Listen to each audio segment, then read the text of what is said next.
শীতের সময় বাঙালিরা যেসব খাবারগুলো খেতে পছন্দ করে তার মধ্যে অন্যতম হলো পিঠা। তাই আজ আমি আপনাদের সঙ্গে শেয়ার করব নরম তুলতুলে রসবড়া পিঠার রেসিপি।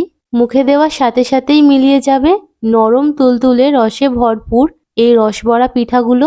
তেমন কিছুই লাগবে না, মাত্র দুটো উপকরণ থাকলেই খুব সহজেই পিঠাগুলো তৈরি করে নেওয়া যাবে।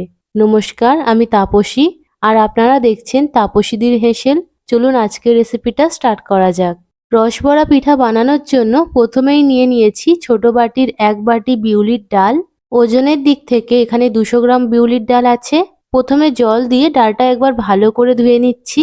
এই ডালে অনেক সময় নোংরা থাকে, তাই এইভাবে একবার ধুয়ে নিলে নোংরাটা বেরিয়ে যায়, ডালটা একদম পরিষ্কার হয়ে যায়। এখানে ডালটা খুব বেশি নোংরা ছিল না, তবে জলটা হালকা ঘোলা হয়ে গিয়েছিল, তাই জলটা বাদ দিয়ে দিলাম। এখন ডালে আবারও দিয়ে দিচ্ছি জল। এই ডালটা এখন 4 থেকে 5 ঘন্টার জন্য ভিজিয়ে রাখবো।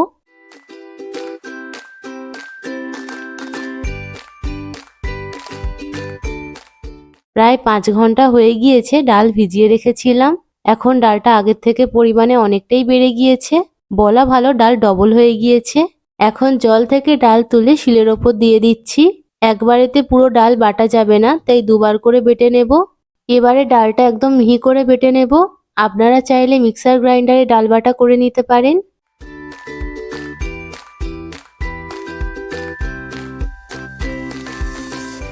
ডাল বাটা হয়ে গিয়েছে, এখন এই ডাল তুলে একটা পাত্রে রেখে দিচ্ছি।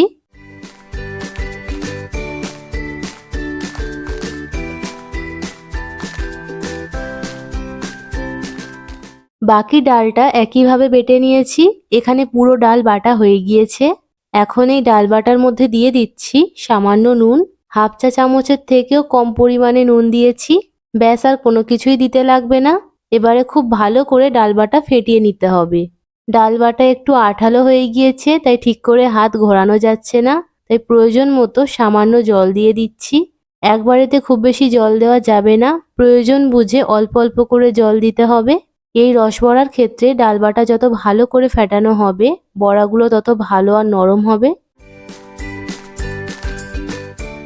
রসবড়ার জন্য ডাল ঠিকঠাক ফেটানো হয়েছে কিনা সেটা বোঝার জন্য একটা ছোট্ট পরীক্ষা করে নেব।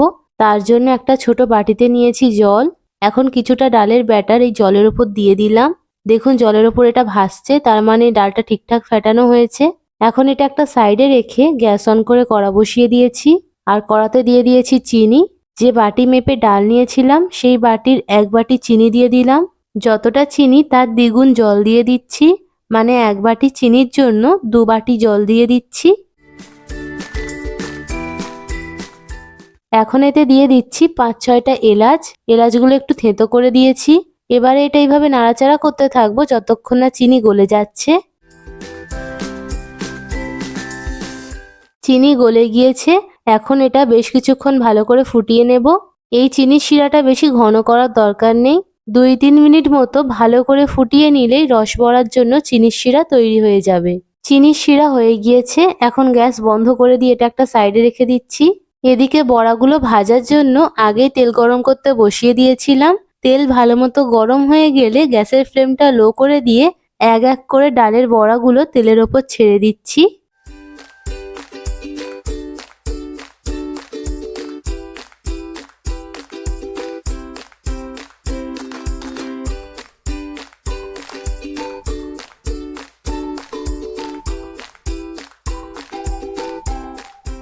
বড়াগুলো তেলের ওপর দেওয়ার সাথে সাথেই খুব সুন্দরভাবে গোল হয়ে ফুলে যাচ্ছে। সব বড়াগুলো দেওয়া হয়ে গেলে গ্যাসের ফ্লেমটা লো থেকে মিডিয়ামের মাঝামাঝি রেখে বড়াগুলো এইভাবে নাড়াচাড়া করে একটু লাল হওয়া পর্যন্ত ভেজে নিচ্ছি।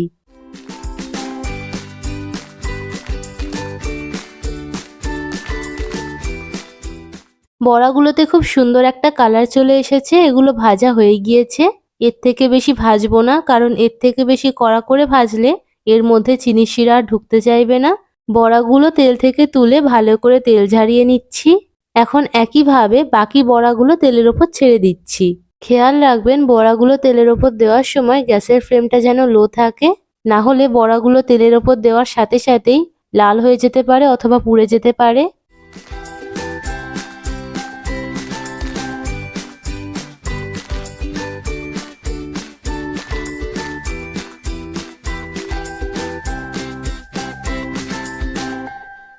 বড়াগুলোতে ধীরে ধীরে কালার আসা শুরু হয়ে গিয়েছে। এগুলো ভাজতে খুব বেশি সময় লাগে না, খুব তাড়াতাড়ি ভাজা হয়ে যায়। বড়াগুলো ভাজা হয়ে গিয়েছে, এর থেকে বেশি লাল করে ভাজবো না। এখন বড়াগুলো তেল থেকে তুলে নিচ্ছি। এখানে সব বড়াগুলো ভাজা হয়ে গিয়েছে। এই ডালের বড়াগুলো শুধু এভাবে খেতেও খুব ভালো লাগে। এখন সব বড়াগুলো চিনির শিরার মধ্যে দিয়ে দিচ্ছি। এখানে চিনির শিরাটা হালকা গরম আছে। খেয়াল রাখবেন বড়াগুলো চিনির শিরার মধ্যে দেওয়ার সময় চিনির শিরাটা যেন হালকা গরম থাকে, তাহলে বড়াগুলো চিনির শিরা খুব ভালোভাবে টেনে নেবে। এখন চিনির শিরার মধ্যে বড়াগুলো একটু নাড়াচাড়া করে দিয়ে এটা 30 মিনিটের জন্য ঢাকা দিয়ে রেখে দেব। 30 মিনিট পর রসবড়া পিঠাগুলো একদম তৈরি হয়ে গিয়েছে। বড়াগুলো চিনির শিরা টেনে নিয়ে আগের থেকে সাইজে একটু বড় হয়ে গিয়েছে। ঘরে বিউলির ডাল আর চিনি থাকলে আর কোনো কিছুর দরকার পড়বে না, শুধু এই দুটো উপকরণে খুব সহজে পিঠাগুলো তৈরি করে নেওয়া যায়।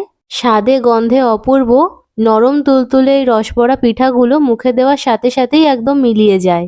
যারা আমার ভিডিওটি ইউটিউব থেকে দেখছেন তারা প্লিজ চ্যানেলটি সাবস্ক্রাইব করে দেবেন, আর যারা ফেসবুক থেকে দেখছেন তারা পেজটি ফলো করে দেবেন, ভিডিওতে একটা লাইক করে দেবেন, আর কমেন্ট করে জানাবেন আজকের রসবড়ার রেসিপি আপনাদের কেমন লাগলো। সবাই ভালো থাকবেন, দেখা হচ্ছে পরের ভিডিওতে।